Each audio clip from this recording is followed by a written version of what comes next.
الحمد للہ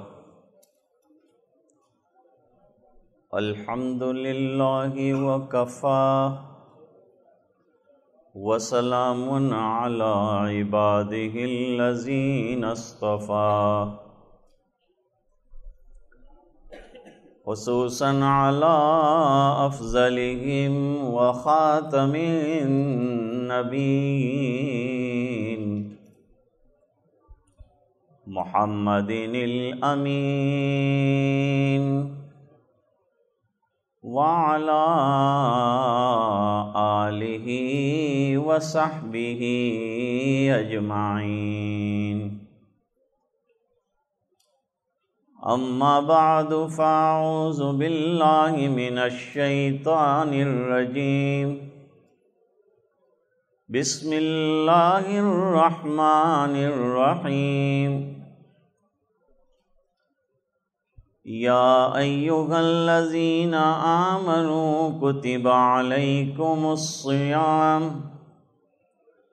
کما کتب علی الذین من قبلکم لعلکم تتقون صدق اللہ العظیم اللہم صل علی سیدنا محمد وعلی آل سیدنا محمد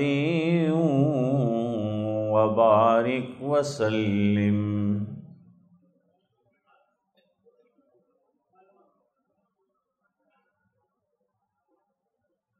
نبی کریم صلی اللہ علیہ وسلم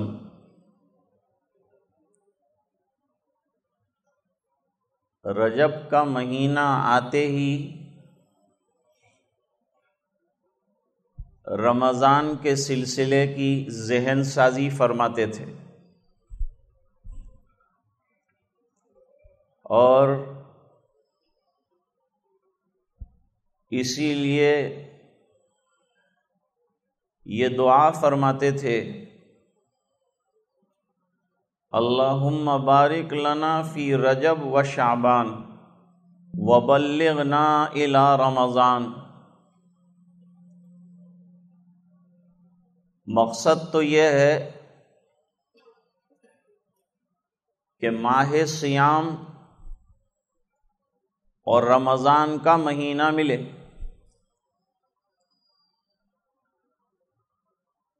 کیونکہ رمضان کا مہینہ بڑی برکتوں والا، بڑی رحمتوں والا، بڑی مغفرت والا ہے، اور رمضان المبارک کے بارے میں احادیث مبارکہ میں بہت سی روایات اور بہت سے سرکار کے ارشادات وارد ہوئے ہیں۔ کن کن طریقوں سے سرکار نے رمضان کے مہینے کی عظمت اور اس کی اہمیت کو سمجھایا ہے۔ یہ فضائل رمضان جو حضرت شیخ الحدیث صاحب رحمۃ اللہ علیہ کی ہے، اس کے پڑھنے سے اندازہ ہوگا، اور کئی علماء نے رمضان کے سلسلے میں مسائل کی، فضائل کی، اہمیت کی کتابیں لکھی۔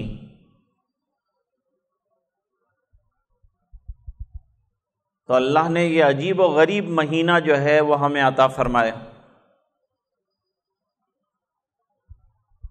اور اس کی عجیب و غریب برکات جو ہیں وہ امت کو عطا فرمائی۔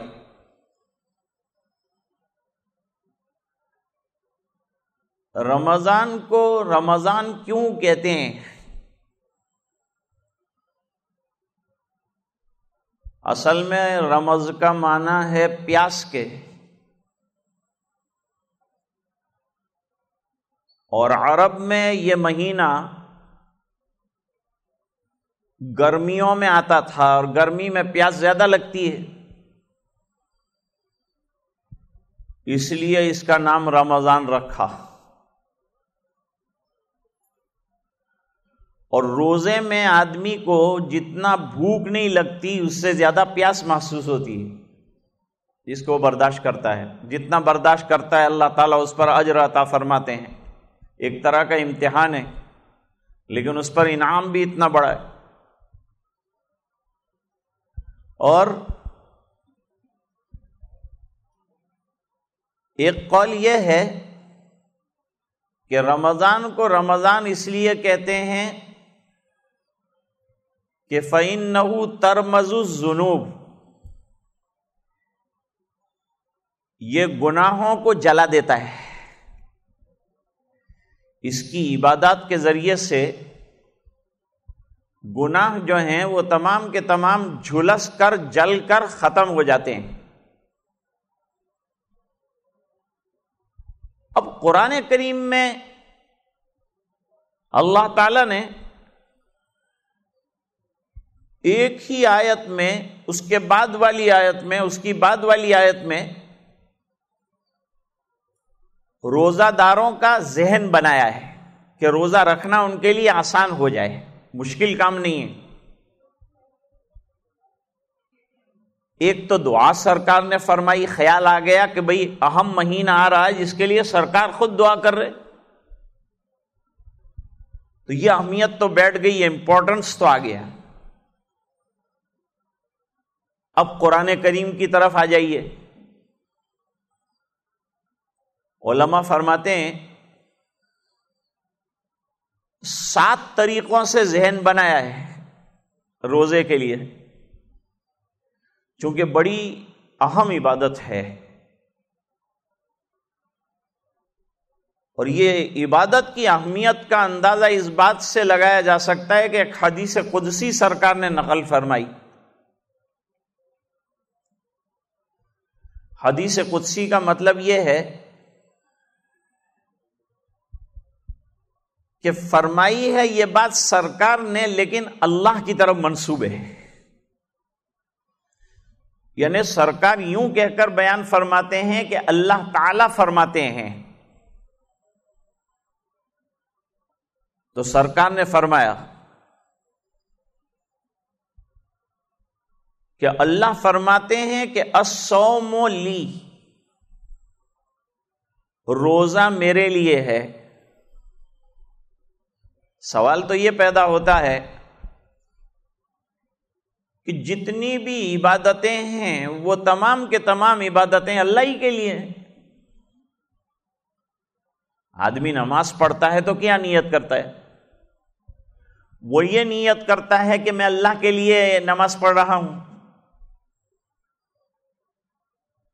زکوٰۃ دے رہا ہے تو اسی لیے زکوٰۃ دیتا ہے کہ بھئی ایک فریضہ مجھ پر اللہ نے عائد کیا ہے وہ پورا ہو جائے۔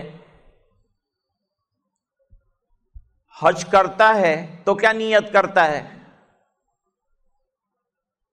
کہ میں حج اللہ کے لیے کر رہا ہوں۔ جتنی بھی عبادات کرے گا انسان، اس کے اندر نیت جو ہے یہ کرے گا کہ میں اللہ کے لیے کر رہا ہوں۔ تو پھر یہ خصوصیت کیا ہوئی؟ یہ کیا بات ہوئی کہ اللہ یہ فرماتے ہیں کہ روزہ میرے لیے ہے، یعنی بندہ جو روزہ رکھتا ہے میرے لیے رکھتا ہے۔ ہر عبادت کی ایک شکل ہوتی ہے، نماز کی ایک شکل ہے کہ جب بندہ نماز میں کھڑا ہوگا لوگ دیکھتے ہی سمجھ جائیں گے بھئی یہ نماز پڑھ رہا ہے، یہ فلاں عبادت کر رہا ہے۔ تلاوت قرآن یہ بھی ایک بڑی طاعت ہے، تو جب آدمی تلاوت کرے گا لوگ سمجھ جائیں گے بھئی یہ قرآن شریف پڑھ رہا ہے۔ اگر ایک بندہ زکوٰۃ دے گا تو جس کو دے گا اس کو پتا چلے گا یہ ایک شکل ہے، پیسے نکال رہا ہے، دے رہا ہے۔ لیکن روزہ ایسی عبادت ہے کہ جو رکھتا ہے اس کو پتا چلتا ہے اور جس کے لیے رکھتا ہے اس کو پتا چلتا ہے۔ بظاہر کوئی معلوم نہیں ہوتا کہ اس نے کوئی عبادت کر رکھی ہے، حالانکہ یہ دن بھر کی عبادت ہے۔ جب سے روزہ رکھا تب سے لے کر افطار تک اس کو طاعت میں لکھا جاتا ہے، اس کو عبادت میں لکھا جاتا ہے، اور یہ مانا جاتا ہے کہ یہ اللہ کی فرما برداری میں لگا ہوا ہے۔ جیسے سنت کے مطابق داڑھی رکھنے والا یہ سنتوں کا ہر دم اور ہر آن جو ہے ثواب پاتا ہے، اجر پاتا ہے، جب تک مرے گا وہاں تک وہ جب تک رہے گی اس کے پاس یہ شرعی داڑھی، اتنا ثواب اس کا لکھا جاتا ہی رہے گا، ختم ہی نہیں ہو۔ اب کوئی نہیں دیکھتا اور بظاہر پتہ بھی نہیں چلتا، تو فرماتے ہیں کہ نہ کسی کو پتہ چلا، نہ کسی نے حاجی کہا، نہ کسی نے زکاتی کہا، نہ کسی نے نمازی کہا۔ گویا یہ بڑا مخلصانہ عمل کر رہا ہے، بڑا سنسیئر عمل کر رہا ہے۔ جب اتنا سنسیئر عمل یہ کرے گا تو ظاہری بات ہے اس کا جو بدلہ ہوگا وہ بھی اتنا شاندار ہوگا۔ رکھی یہ عبادت اللہ کے لیے کیا، پتہ اس کو چلا تو اس نے فرمایا اس کے بدلے میں مل جاؤں گا۔ دو معنی بیان کیے ہیں۔ ایک معنی تو یہ ہے کہ اور جتنے اعمال ہیں ان کا بدلہ فرشتوں سے دلوائیں گے، لیکن روزے کا بدلہ اللہ تعالی اپنے دست قدرت سے دیں گے۔ اور دوسرا معنی یہ بیان کیا ہے کہ اس کے بدلے میں اللہ تعالی خود ملیں گے۔ واقعہ بھی بیان کیا ہے۔ واقعہ یہ بیان کیا کہ بھئی ایک بادشاہ کی باندی یا غلام تھا، اور بظاہر وہ اتنا خوبصورت اور حسین نہیں تھا، لیکن بادشاہ کو اس کے ساتھ بڑا گہرا تعلق تھا۔ تو دوسرے جو وزیر تھے ان کو ذرا سی جلن ہوتی تھی کہ بھئی یہ کیا بات ہے کہ ہم بھی بڑے حسین ہیں، خوبصورت ہیں، باکمال ہیں، اور ان کو یہ کالے غلام سے کیا مناسبت ہو گئی؟ جب دیکھو تو ان کی تعریف کرتے ہیں، جب دیکھو تو ان سے خدمت لیتے ہیں، آخر ان میں کیا خوبی ہے؟ پہلے زمانے کے جو سلاطین تھے وہ بڑے سمجھدار تھے، اور اللہ نے ان کو بڑی ذہانت اور بڑی ہوشیاری عطا فرمائی تھی۔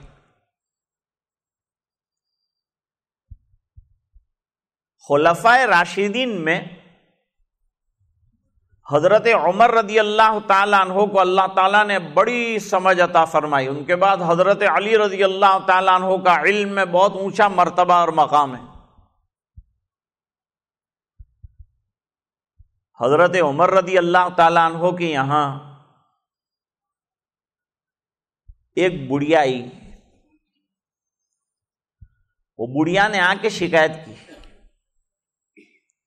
شکایت یہ کی کہ امیر المومنین میرے گھر میں کیڑے مکوڑے نہیں ہیں۔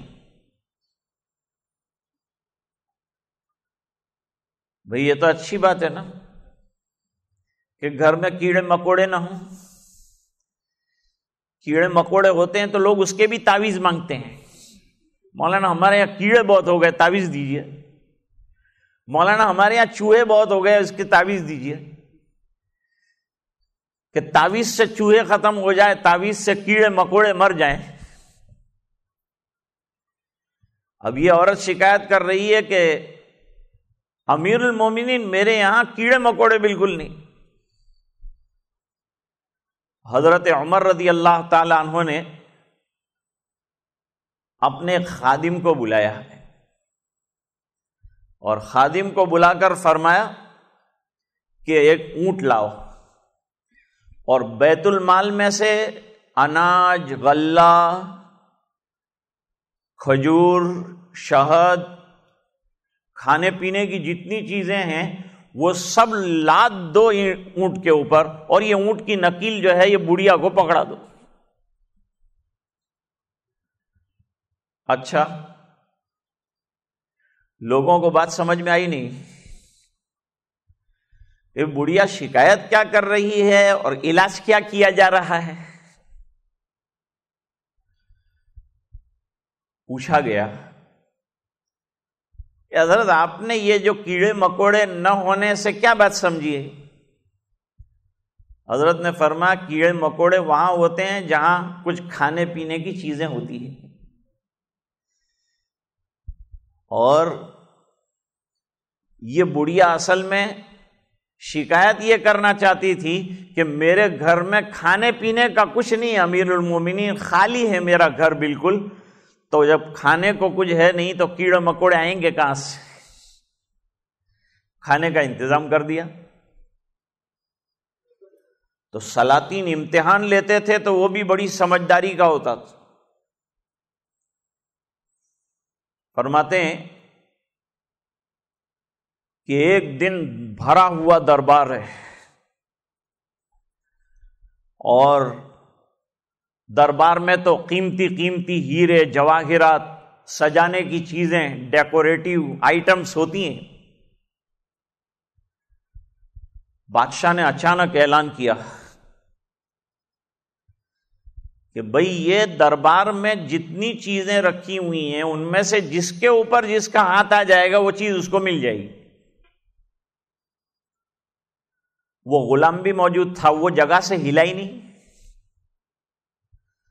باقی سب وزیر اٹھے اور اٹھ کر انہوں نے اپنی پسندیدہ جو چیزیں تھیں ان کے اوپر ہاتھ رکھ لیا اور خوش ہوئے کہ چلو یہ چیز اب قیمتی ہے لیکن ہماری ہو جائے گی. فرماتے ہیں کہ وہ غلام کو کہا کہ آپ کچھ لے لیجئے.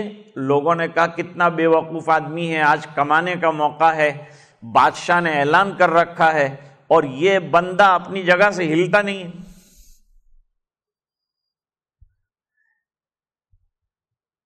اس غلام نے کہا کہ بادشاہ سلامت، میں نے بہت کچھ لے لیا ہے اور جتنی چیزیں انہوں نے لی ہے اس سے قیمتی میں نے لیا ہے. آپ دیکھیے، آپ نے کہا تھا کہ جس چیز پر ہاتھ رکھو گے وہ اس کی ہو جائے گی، میں نے تو آپ کے اوپر ہاتھ رکھ دیا ہے. جب آپ ہی میرے ہو گئے تو باقی تمام چیزیں تو آپ ہی کی. علماء نتیجہ نکالتے ہیں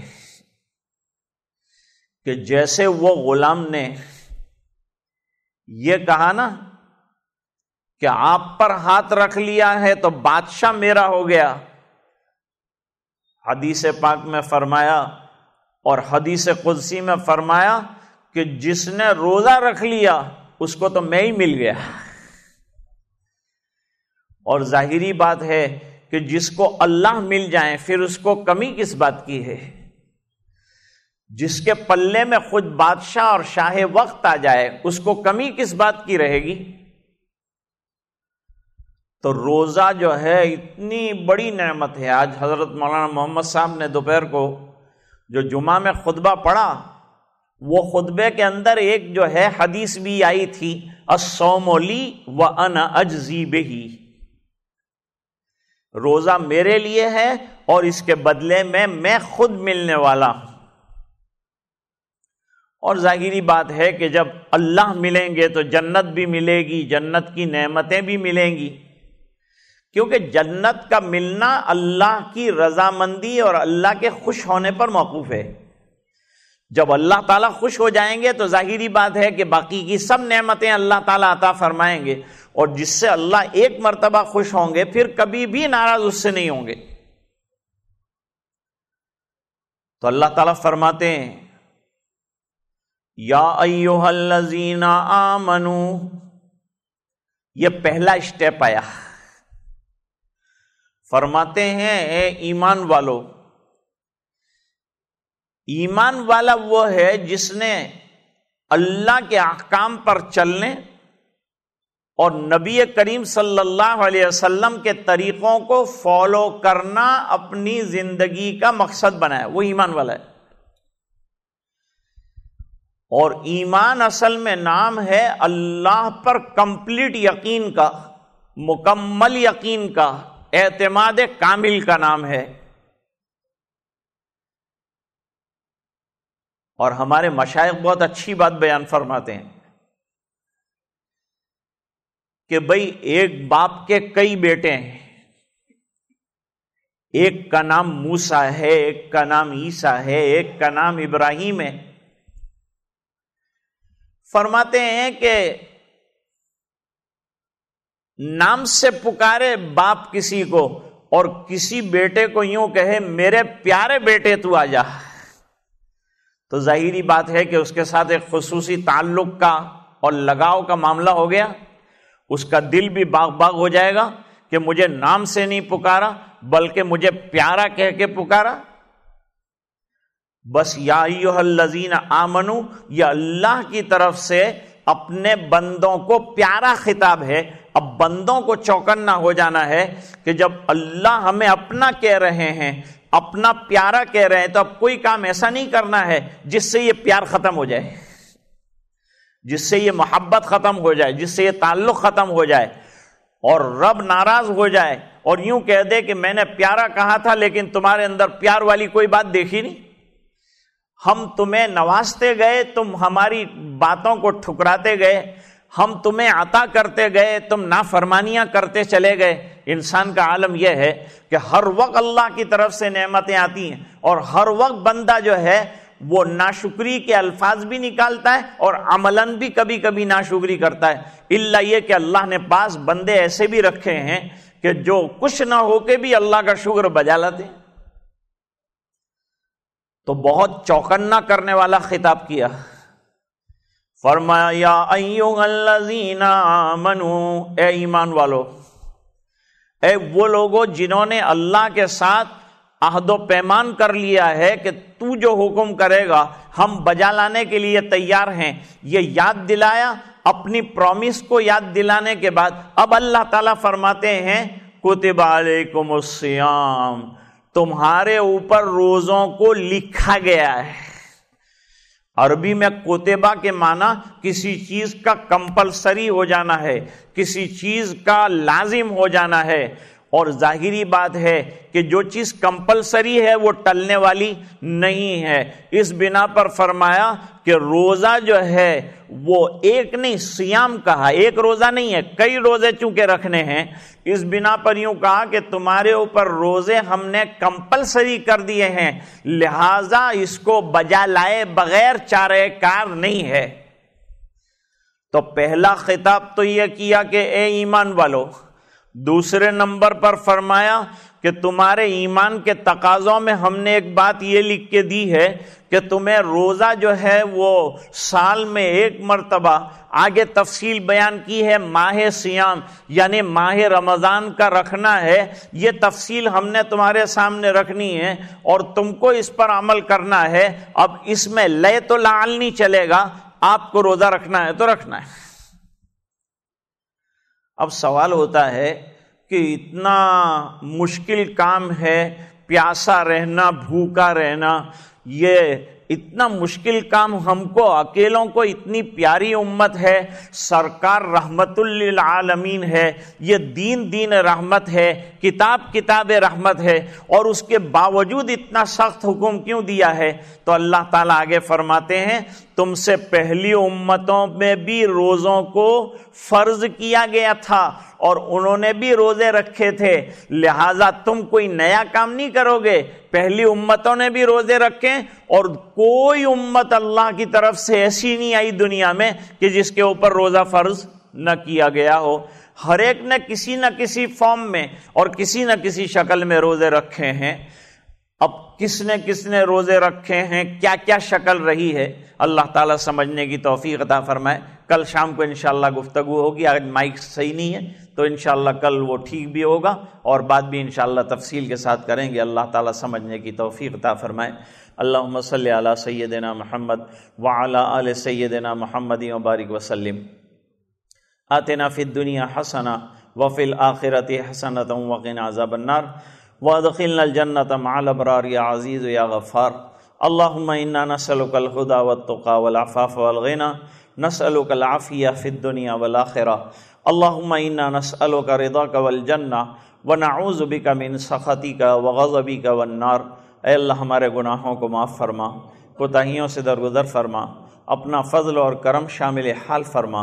اے الہ العالمین، ماہ صیام کو ہمارے لیے جو تو نے نعمت بنایا، اس کو نعمت سمجھنے کی توفیق عطا فرما، اس کو رحمت سمجھنے کی توفیق عطا فرما۔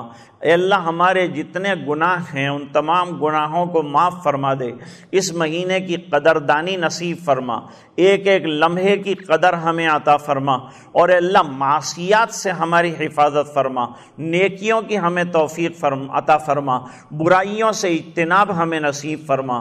اے اللہ یہ دعائیں اپنے فضل و کرم حبیب پاک صلی اللہ علیہ وسلم کے طفیل منظور فرما، برحمتک یا ارحم الراحمین۔